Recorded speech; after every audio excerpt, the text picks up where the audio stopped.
This is the Dollemore Daily, and I'm Jesse Dollemore.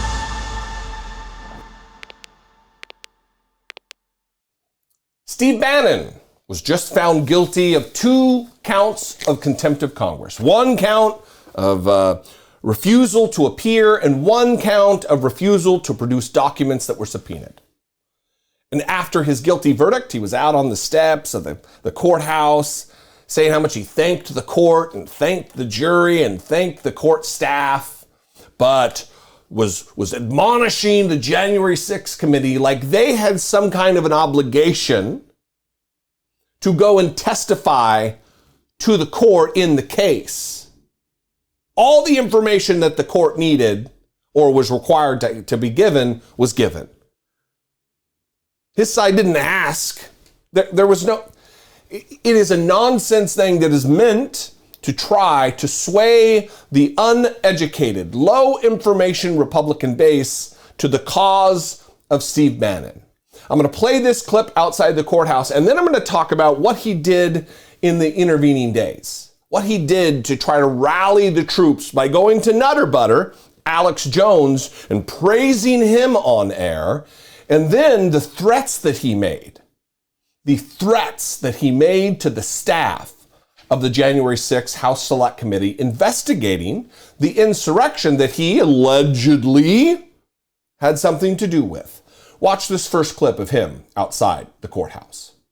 I want to thank the jury for the effort they did, the judge, particularly the court administration here, everybody. I only have one disappointment, and that is the gutless members of that show trial committee. The J6 committee didn't have the guts to come down here and testify in open court. Thank you very much. Does this embolden them? Mr. Bannon, does this embolden the committee? What's your understanding of where the 2 motions are? All right, you've been... He thanks the jury for whatever they did. I thank the jury for whatever they did. Do you not know what juries do, Steve Bannon? And then the only issue I have is with the gutless members of the January 6th Select Committee who didn't come down here and testify. And testify to what, dingus? You were subpoenaed by a lawful body, the House Select Committee, which has subpoena power. You refused the subpoena because you said you had executive privilege, even though the insurrection took place in 2021 and was planned in 2020. And you were fired by the president in 2017. Executive privilege does not apply. There was nothing to which they would have testified. But that doesn't matter in Republican circles. Facts don't matter. Just stick with us. Don't believe the crap you see from these people, the fake news. Just remember, what you're seeing and what you're reading is not what's happening. The clear narrative of what took place, history, doesn't matter to Republicans. What matters is propaganda. What matters is, what can I convince our low information crowd of? And that is exactly where he went. This weekend was spent talking to Alex Jones, for instance, buttering him up and talking about how that Alex Jones is a revolutionary political thinker. Comparing Alex Jones to the architects of our Constitution and our country. Watch this remarkable moment between Alex Jones and Steve Bannon. Which is stunning. If you look at the evidence of that and the facts, you are one of the great thinkers of this. That is very rare. You've got to go back almost to the revolutionary generation and see that. In this new book, I got to tell you, when Tony Lyons first approached me, I read this thing. I go, this is it. This guy has summarized, he's pulled together. And what? In whose world? In what world? In what alternate universe is Alex Jones a revolutionary political thinker? A smart man? In what world is he anything other than a troll? A dangerous troll who dispatches his wild, maniacal fans onto victims of school shootings, parents who have lost their children to gun violence, calling them liars, that it was a fake event. Alex Jones is not a good guy. Alex Jones is not even just a character. He is a sinister force in American politics. And not just for his conspiracy theories, but for the real world damage that he has created in the lives of actual human beings who are already dealing with unimaginable trauma. And Donald Trump went on his show. Steve Bannon has him on his show, talking about what a genius and brilliant he is, on par with the revolutionary generation. It's gross. So not only does he appeal to the wingnuts, he goes to the mainstream Republican audience, going on Tucker Carlson and leveling threats against the staff of the January 6th House Select Committee. Watch this. Committee, and we have to have a real January 6th committee, including to get to the staffers now and see about the lies and misrepresentations they put on national television to defame people.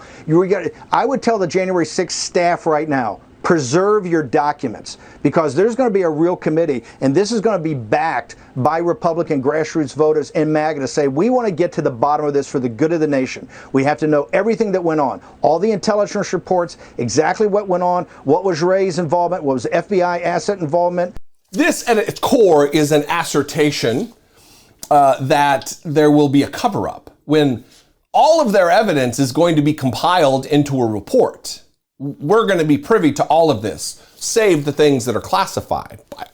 My guess would be that 95% of everything that they've found will be public, because we have a right to know.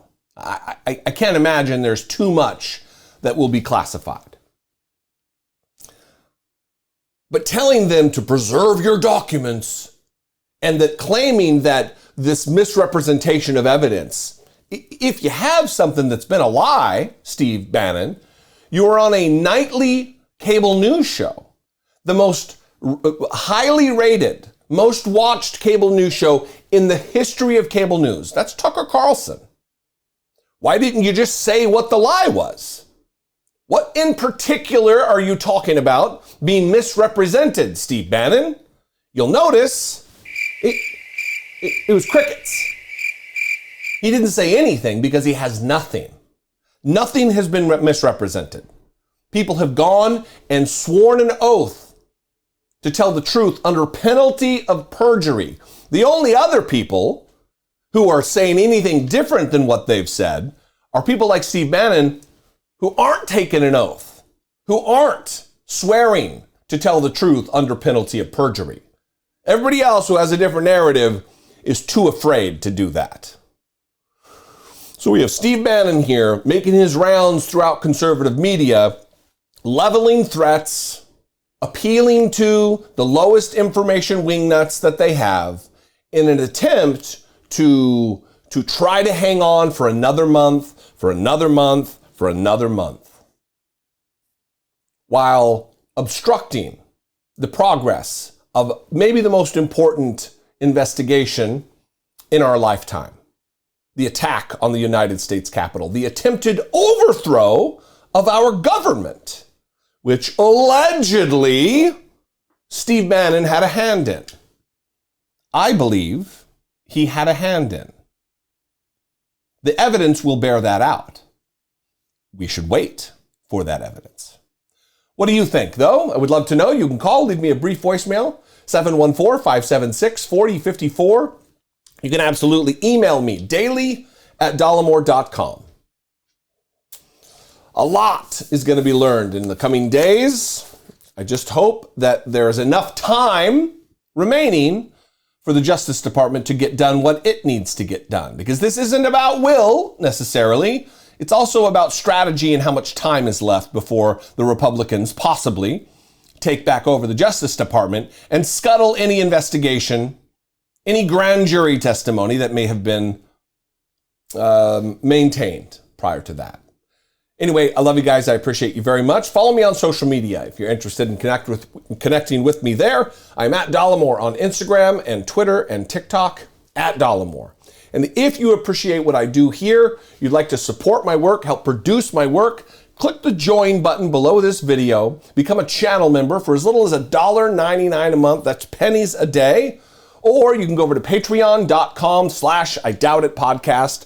Both those are great ways to help support and produce what I do on an almost daily basis. I love you guys. I'll see you next time. Until I do, be genuine. Take care of one another.